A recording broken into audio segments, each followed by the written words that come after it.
Isang araw, mayroong isang asong nagngangalang Max. Noong araw na iyon, napag-isipan niyang maglibot. Sa kanyang pamamasyal ay nakakita siya ng isang buto.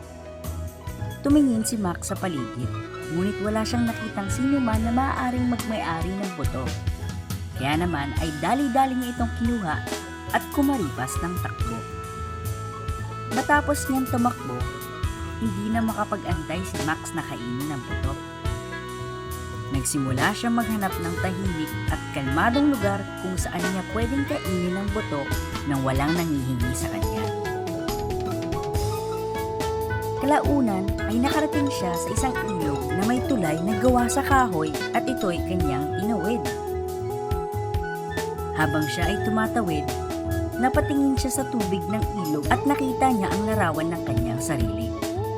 Inakala ni Max na ang asong nasa refleksyon ay ibang asong may buto sa bibig, at ang mangmang na aso ay napuno ng kasakiman.